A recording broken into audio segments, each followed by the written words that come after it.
کلیپ کوتاهی است و موضوعی که مطرح میشه فکر کنم در خطبه است یا در جریان درسی است که ایشون دارن و مطلبم در مورد کتاب صحیح بخاری است.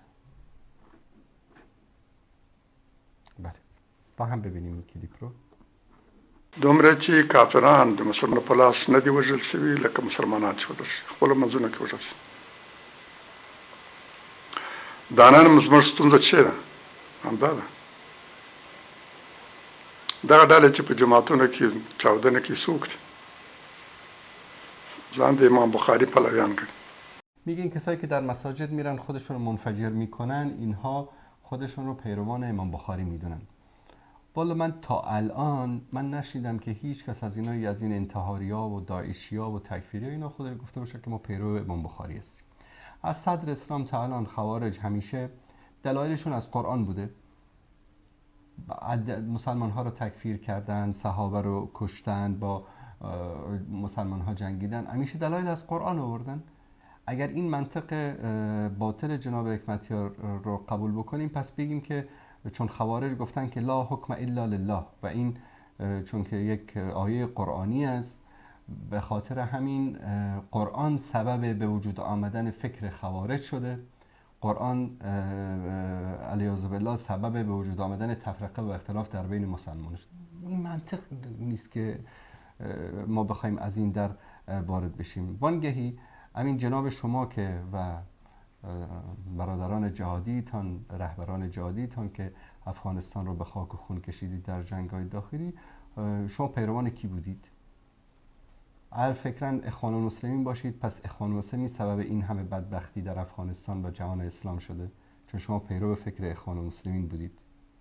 پس بگیم که آقا فکر اخوان المسلمین سبب این بدبختی ها در جهان اسلام شده. یا شما چون مذهبتون حنفی هست، حنفی مذهب بزنیم، بعد بگیم که امام ابو حنیفه سبب این دربدری در افغانستان شد چون شما حنفی بودید. این حرف منطقی نیست، این حرف عاقلانه نیست که شما میزنید. ځان اهل حدیث وای. یعنی اونا خودشون هر چی میخوان بگن، اونا خودشون اهل قرآن هم میگن، اهل حدیث هم میگن، حالا هر چی میخوان بگن.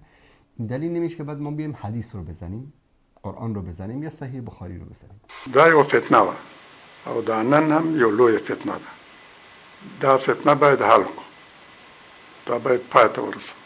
او د پای ته رسولو لارې فقط دا ده چې په سړه سینه له تعصب پرته د خپل ایمان پرې نه کړي، د خپل عقل پرې نه کړي، تر ټولو غوره پوه ښایسته امین صادق مخلص علما راغونډ شي او د روایاتو کتابونه تنقیح کړي. تر هغه وخته پورې چې دا کار کېږي، نو موږ د یوه خاص کتاب د حدیث د یوه خاص کتاب په نسبت تعصب ونه لرو، او بل خپل اختلاف رای له کبله تکفیر نه کوو او د هغو په خلاف جنگ جایز ونه ګڼو. ایشون میگن بله علما اسلام جمع بشن و این کتب حدیث رو تنقیح بکنن. بابا جان، حکمت ارسب، شما کجایید؟ در کدام سیاره، در کوکب دیگری زندگی میکنید؟ از 1000 و تقریبا 100 سال به این طرف است که علما این کارو دارن میکنن. علم درایه و روایه و این علم جرح و تعدیل و اینا برای چی است؟ اینا برای شوخی و سرگرمی که نیست. این همه شروحی که نوشته شده، این همه کتب حدیث بحث و بررسی صورت گرفته، این علم رجال برای چی است؟ اینا جرح و تعدیل برای چی است؟ خب همه برای تنقیح احادیث است. اذا كنت تدری فتلك مصیبت، اذا كنت لا تدری فالمصیبت اعظم. حالا شما اومدی مثلا در مسند علما نشستی که کتاب حدیث رو هم شرح کردی. اینقدر شما نمیفهمید که علما بیش از 1000 سال است که در این زمینه دارن زحمت میکشن. اصلا علم حدیث چرا به وجود آمد؟ اگر به قول علما که اگر علم حدیث نمی بود، علم جرح و تعدیل نمی بود، هر کسی هر چیز رو به پیامبر نسبت میداد. این رو نه شما جلوشو میتونی بگیری، نه هیچ کسی دیگه تا روز قیامت نمیتونه جلو این رو بگیره. چی رو به چی نسبت دادن، چی رو به کی نسبت دادن، این رو کسی جلوشو نمیتونه بگیره. اومدن بعد از پیامبر یک سری احادیث رو بافتن به پیامبر نسبت دادن. همین شما در همین 30 سال 40 سال اخیر چه صحبت هایی که به شما نسبت داده شد که شما از اون بری بودید و چه کارهایی رو شما کردید که به شما اصلا نسبت داده نشد، خدا بهتر میداند. پس ما در همین 30-40 سال زندگی معاصر خودمون در این عصر علم و تکنولوژی نمیتونیم یک سری چیزها رو ثابت بکنیم. همین خرابی کابل رو شما به گردن شورای نظار میندازی، شورای نظار به گردن شما میندازه، هیچ کس نمیتونه ثابت بکنه بیگناهی طرف مقابل رو.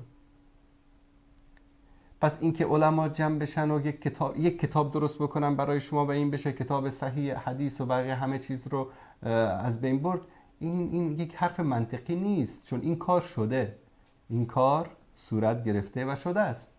شما اگر بیخبر هستید که مصیبت است. ثانیاً آیا با این کار فتنه تمام میشه؟ نه. فردا یک کسی دیگه میاد یک چیز دیگه رو به پیامبر نسبت میده، به اسلام نسبت میده، اون موقع چی کار میکنی؟ وانگهی علمای جهان اسلام جمع بشن یک کتاب صحیح درست بکنن. شما این رهبرای جهادی افغانستان جمع شدید، یک صلحی رو نتونستید در افغانستان بیارید.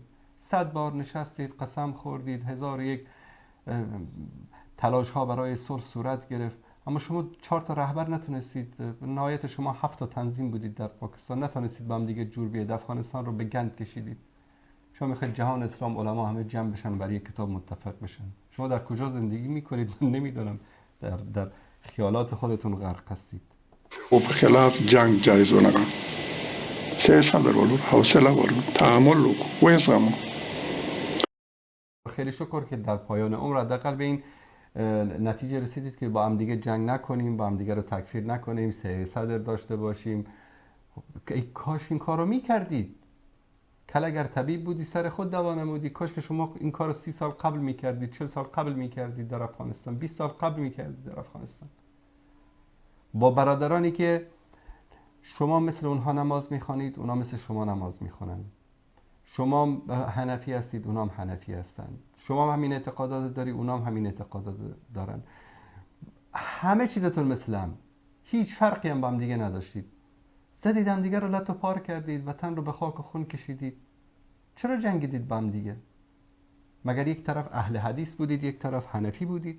مگر یک طرف نمیدونم طرفدار صحیح بخاری و یک طرف طرفدار صحیح مسلم بودید؟ نه، همه طرفدار یک مذهب و یک دین و یک آیین و یک فکر و یک مدرسه و همه چیزتون با هم مثل هم بود. اصلا کلا شما در اول یک تنظیم بودید که از هم دیگه جدا شدید 2 تا، بعد شدید 3 تا، مثل مرغ که جوجه میکشه همینطوری. حزب شد و بعد جمعیت شد و بعد اتحاد شد و باز معاص شد و باز نجات شد و باز حرکت شد و باز شما خودتون بین خودتون جور نیامدید. ای کاش این 300 رو، این نصیحت ها و این حرفا رو عملی میکردید، در این ملت افغانستان رو به خاک و خون نمیکشیدید. د بل دلایل هم واورو. محادث باید غوره او اثار روایات له دلیل سره مشتوه شي. د بخاري یو نقص هم دا دی چې متاسفانه د دې روایاتو ترمنځ متعارض راغلی.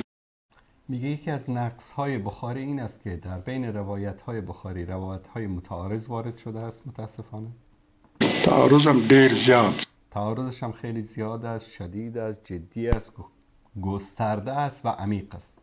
شدید، جدی، پراخ، ژور. اما ندی ورشی چې کوم یو صحیح ده. نگفته شده که کدوم یکیش صحیح است.